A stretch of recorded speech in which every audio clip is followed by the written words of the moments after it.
Hey everyone, today I'm going to talk about the impact of World War I on the United States. And like usual, I'm not going to go into the specific battles of the war. Instead, we're just going to focus on the effects of the war. So Americans enter the war late, and they do really help push the advantage for the Allied powers. First, let's look at women's role in the war effort. While men went off to fight overseas, thousands of women took over their jobs in the factories.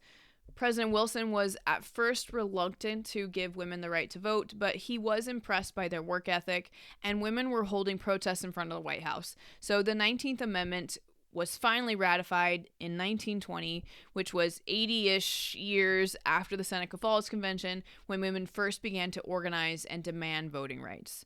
Although women made significant gains during this time, they often did not keep their jobs after the war, returning back to their homes instead. There was also increasing anti-German sentiment during World War I. There were about 8 million German Americans living in the United States at the time, out of a population of about 100 million, and they were pretty much very loyal to the United States, but because we were fighting the Germans overseas, rumors did spread. People said that Germans were spying on America, or they spread super dumb rumors like the Germans were causing diarrhea to spread around a town. Some German Americans were beaten or tarred and feathered, and it became unsafe to play German music at concerts, or they removed German books from the library. They even began to call hamburgers Liberty Steaks. Could you imagine? And they did this because they didn't want the idea connected to Germany at all. The Sedition and Espionage Acts that were passed during the war really showed these fears. These acts made it illegal to criticize the government and was especially used to round up and arrest anti-war protesters and socialists, like Eugene Debs, who was a leader in the labor union movement at the time. A lot of people felt this violated their rights of free speech guaranteed in the First Amendment. But the Supreme Court case Schenck versus the United States in 1919 ruled that freedom of speech could be taken away if there was a clear and present danger. So they let these laws continue. The government also continued to increase in size during the war.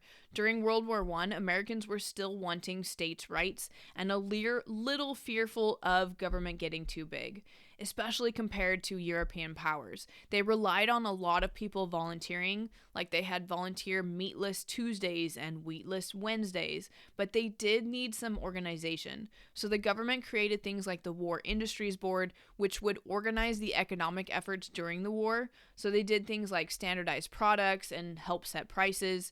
They also formed the Food Administration to help oversee what crops were being grown and how much food was in circulation, so there would be enough for the war effort.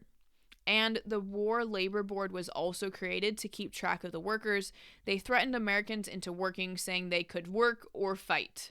If any man was unemployed, then they could be drafted. This was really encouraging men to not strike during this time. Although the War Labor Board actually did try to help the workers too, they worked hard to make sure employers gave higher wages and stuck to an 8-hour workday. Although they never guaranteed a worker's right to join a labor union. America's wartime efforts do pay off because when they entered the war, they were a debtor nation. They owed about $3 billion, but by the end of the war, they come out of it as a creditor nation and had about $10 billion in excess. This really shows that the strength of the United States had grown during this time as well as its government. Okay, let's talk about why the United States did not pass or ratify the Treaty of Versailles. Wilson went to Europe and worked hard to make sure that his idea of a peacekeeping organization called the League of Nations would be added to the treaty. When he came back to the United States, he had to deal with backlash from the Republican Party.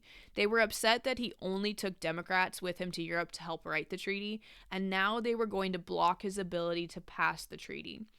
They were also unhappy with Article X, or Article 10, of the treaty, which said that the United States was morally bound to help any member that was being aggressively attacked.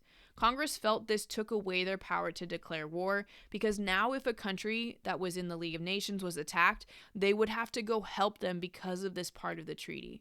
So they came up with their own changes, and they made sure there were 14 changes as a way to subtly insult Wilson.